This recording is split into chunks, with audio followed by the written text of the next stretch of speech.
So, well, let's get into the Ford Bronco issues that are ensuing right now. And the funny thing about this, ladies and gentlemen, Ford is not. They are not performing well in the department of, hey, we're putting out the quality blue oval product that you're used to stuff. They got some problems. They got some shortcomings right now, and let's just hope they handle it well.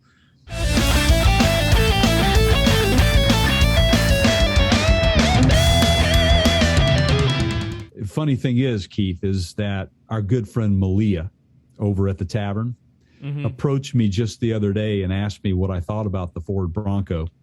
She looking at one? She wants to buy one, and she loves the cactus gray, and she wants the four-door. I said, cool, that suits you. She's telling me about why she liked it. I said, those are good reasons. Those are good reasons. I said, do you have a preference on engine? And she goes, well, everybody's telling me that I should get the bigger one. I said, well, if I'm you, yeah, I would wait if you want the bigger one, because apparently Ford has a little bit of a problem with that 2.7 liter EcoBoost. So she's going to wait. I advised her on, let's see how this pans out, and I would keep her up to speed on what's going on. So let's talk about this problem that Ford has, Keith, and with the Bronco. The Bronco not only kind of trickled out. Matter of fact, there's still order reservation holders that still have not gotten their Broncos. Is that correct, Keith? There's still people waiting. Yes, absolutely. I mean, there's first. They don't call it first edition. Do they call it? Yeah, they did call it first edition. Yeah, it's first edition. Yeah, are still being delivered. So I did a review of an Edge earlier this year, and I took a little bit of heat on this from the viewers because.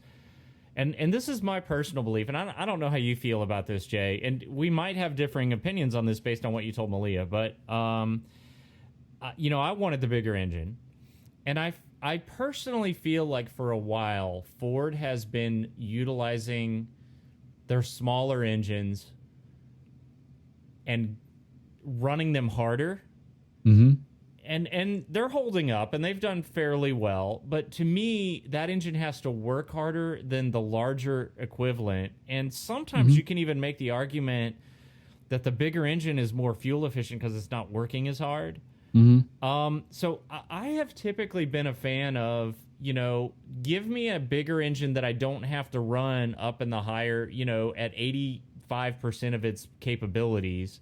Sure. Because, the old saying, I guess, the hotter they fly, the faster they fry. I mean, it's pretty much. It's about efficiency too. I mean, the hotter they get, the less efficient they become because of the space it heat. Getting rid of the heat transfer, those sorts of things is what makes those engines efficient.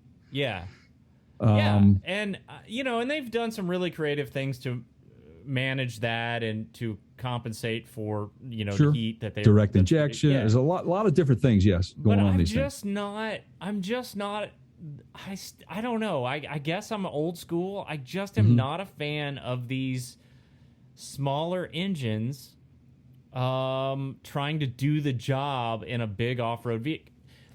So I found, Jay, I'll have to send you this. Okay. A Honda Civic ad from 1978. Ooh, classic. Now, let me take you back to a time when we had leaded gasoline, which we used to call regular. Right? Remember that? Yes, I do. Which, by the way, I was at a gas station in Florida, and there was an option not to buy leaded, but to buy pure unleaded without ethanol in it. It had its own separate little pump. Okay. Yeah, I've seen that. Yeah. Yeah.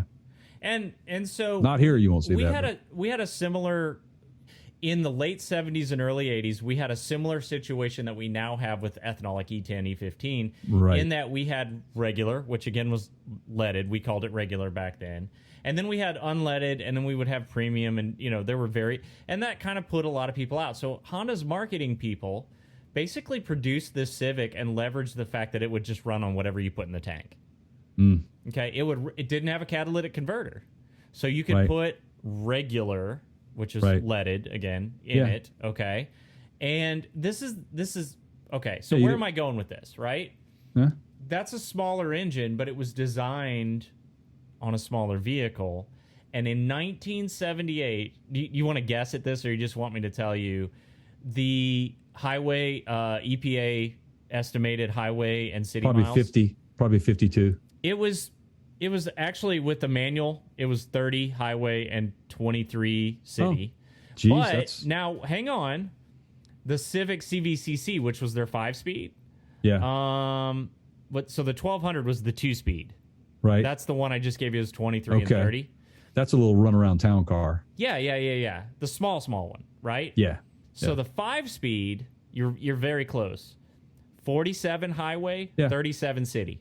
Yeah, I thought that back in those days they did have some vehicles that could get near the 50 mile per gallon range. So we're 30 plus years on now, 40, almost 50, honestly. Yeah. And we're still not really. We've kind of reached the limits of how the MPG game, you know? Yeah, and the problem you have with this game that we're playing called MPG is emissions. And emission controls are the root of that cause. That is basically the effect of emission controls and all of those things. You have the EPA saying you got to get this amount of gas mileage out of it, but you got to have, you fleet can only mileage, have this amount of emissions come out of it. And that's why you're seeing all these changes from a larger engine to a smaller displacement, where they have a little bit better control over that. Yeah. The problem you run into with that is you have materials that are used that have not quite been vetted, if you will. And so, unfortunately, the consumer becomes the guinea pig. And it seems like to me, since the late 70s, through our transition to all of these great emission standards, the California way, if you will. And let me just say this. I'm going to say this real quick, and I hope I never have to say it again. Proposal 65, or whatever the heck that is, that's a problem. And it's a problem in a number of ways and I think eventually California will have their way, and the rest of the United States will be on that same page. And look, the worst is yet to come, in my opinion, because of that. The heavy-duty industry is still going through growing pains with that same problem, is where they have put exhaust gas recirculation on these things. These engines are not designed, the old diesels are not designed to have to deal with that. They're meant to breathe. Now, you take a look at an old pushrod motor from the 70s, like a Ford or a small block Chevrolet or big block Chevrolet, whatever, or a Ford small block, big block, whatever. Look at the valve stem seals. There are no positive stem seals in there. They've got umbrellas. That's it. They're just there to kind of help keep the splash down and concentrate the oil in a specific position. Whereas now those positive seals are actually metering the amount of oil that goes in and gases that go through the engine to help control the emissions in the engine. And if those seals are bad, your emission levels go up. A lot of things happen. Oil burns. It's just a train wreck from there.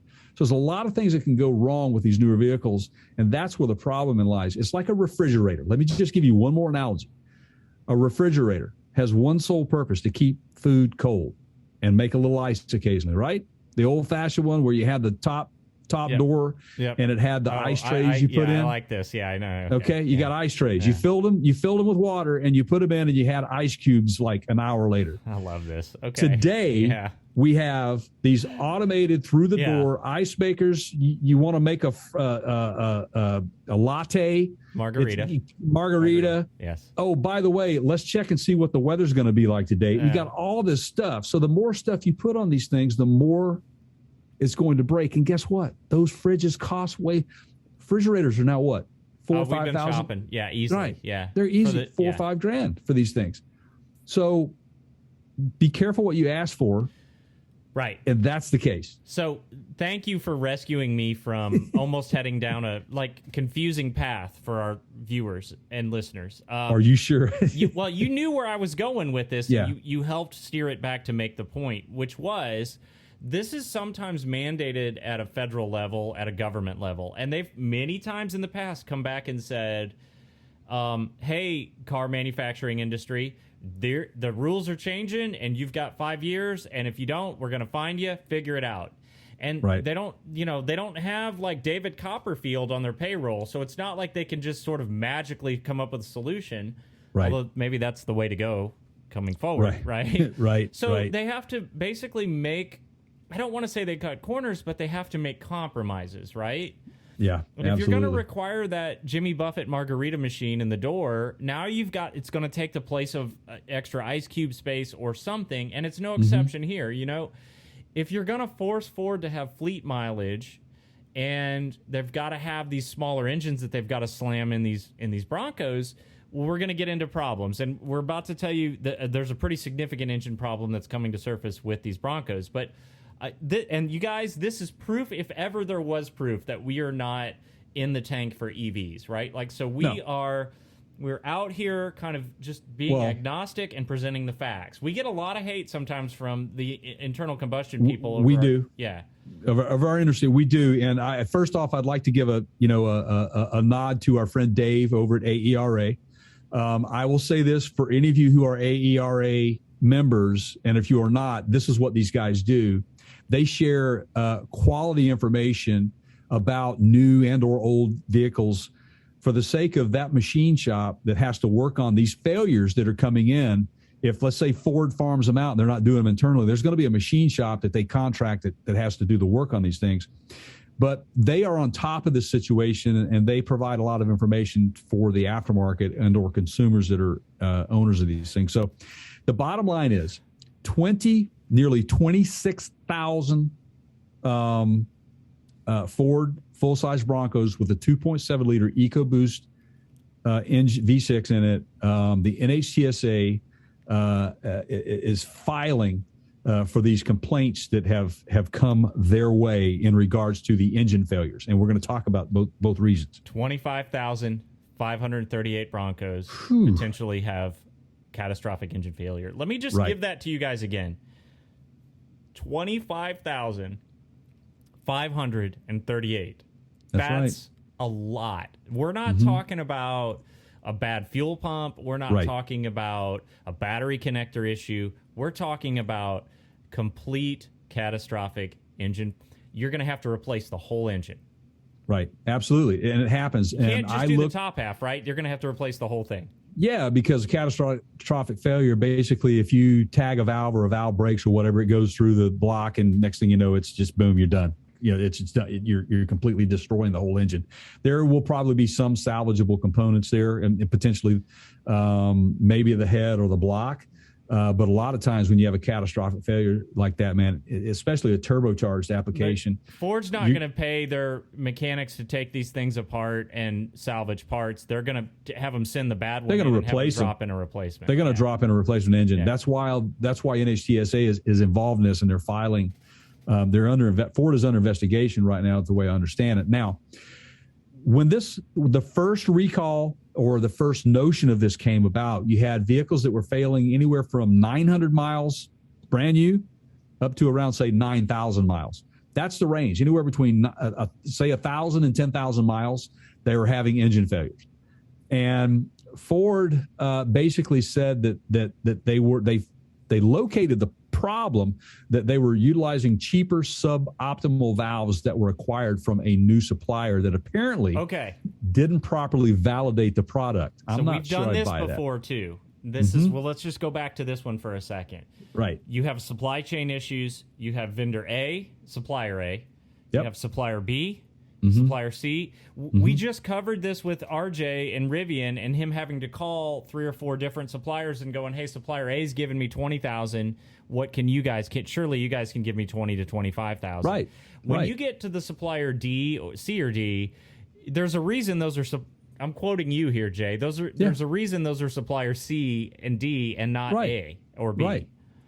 And when you get down to that level of supply chain, you better bring your A-team quality control department in and inspect that product, because I'll be BA. You can be. Who do you want to be? You can be Hannibal, Face, what? Yeah, exactly. But that's it, man. You know, I mean, that's the case, man. I mean, the bottom line is that when you're dealing with these sorts of situations, you're gonna get burned. I've been in, like I said, I've been in the supply chain, middle of it, being the person sourcing the product and qualifying the product, and I understand that whole process and how that works. And I also understand, and you think people ask you, well, don't you have quality control processes in place? Well, sure, we do. They're there. So does Apple. Absolutely. How's they that get left ear? missed. Yeah, he has that left ear. Exactly.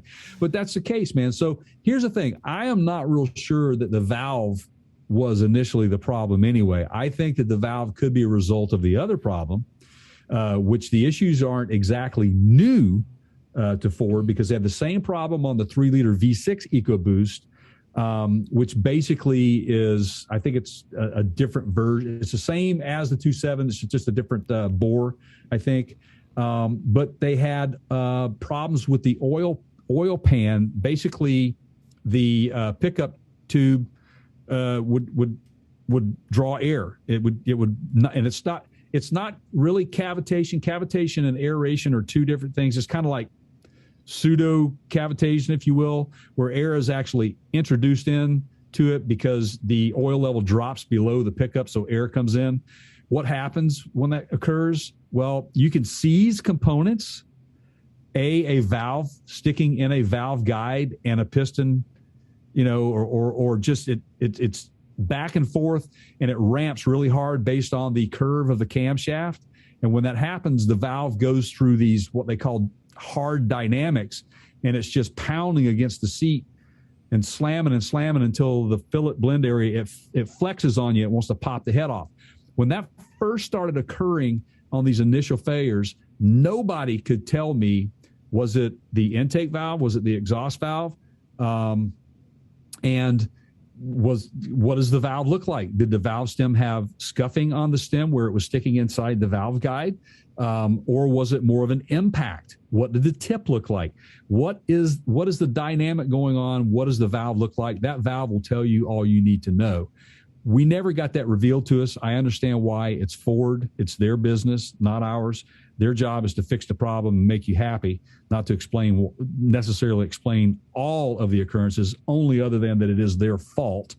But a oil pan situation being too shallow like that, just like in the 3.0 liter, having those issues could certainly cause the valve failure. But the other thing it can cause is you'll get metal shavings from one running dry. If they're running freely without getting the right amount of lubrication on them, man, then you've got microscopic metallic pieces running through that engine and getting on those bearings and all that stuff, and it'll seize up. It'll absolutely seize up, which ties back into what we were saying on these smaller engines being utilized in circumstances when they really shouldn't. It's too much for the engine, which can cause that type of failure as well. If it goes unseen and say, let's just call a Pinto. If it goes unseen in a Pinto, it's probably not going to be a catastrophic failure right away because it doesn't go through what a Ford Bronco will go through, what it's designed to do. Probably not tilting that thing either, which also affects fluid levels sitting in engine compartments and whatnot. See, that's the other thing. What this vehicle is designed for, I don't understand why they went the way they went with that. They should have recognized that. Now I get it because of clearance. They don't want to hit the pan, but trust me, the aftermarket's going to come up with something to fix the problem. Guaranteed, man. It'll be an aftermarket company that will say, "Oh, you should have done this."